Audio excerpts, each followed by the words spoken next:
প্রথম আমার মনে হয় প্রথম খালেদ ভাই এই স্ক্রিপ্ট আমাকে লিখে দিয়েছে এবং আমি জোর করে লিখে দিয়েছি তাকে দিয়ে। আশা করবো আপনার এই গল্পটা দেখলে শান্তি পাবেন যে আপনারা সবাই জীবন নিয়ে যেভাবে চিন্তা করেন জীবনটা আসলে এরকম না।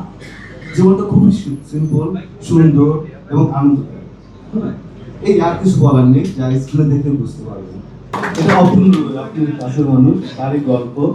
এই গল্পটার কনসেপ্ট হচ্ছে যে আমাদের সমাজে আছে কিছু হাজবেন্ড যারা চিন্তা করে যে বউটা বাড়ি থেকে গেলেই আসলে কিছু একটা করবে। এই গল্পটা যায় জীবন ভাইয়ের ওয়াইফ 7 দিনের জন্য বাবার বাড়িতে যায়।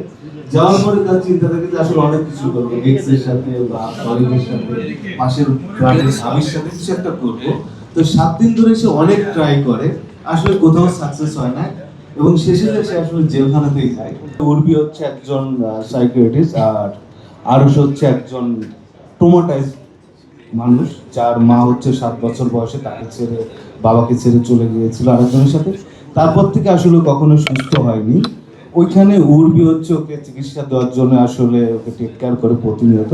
করতে করতে দুইজন আসলে দুজনের প্রতি দুর্বল হয়ে যায়, কিন্তু কেউ আসলে কাউকে বলতে পারে না।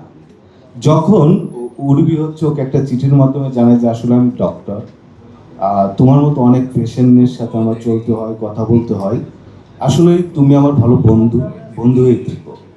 তারপর থেকে আমরা দেখতে পাই যে আসলে দুইজন মানুষের মধ্যে যে না বলা যে একটা কথা বা ভালোবাসা, আবেগ, এটা আসলে কেউ লুকিয়ে রাখতে পারে না এবং শেষ পর্যায়ে গিয়ে আসলে বলতে বাধ্য হয় এবং অনেক কষ্টের মাধ্যমে সেটা বলে। আপনারা স্ক্রিনে এটা দেখতে পারবেন। আসলে গল্পে সবকিছু বলে দিলে আসলে পরে দেখে মজা পাবেন না। ইমেল ভাই হাসে, কারণ আমি কথা বলতে পারি না, কখনো আমি স্টেজে উঠিনি, এই ফার্স্ট।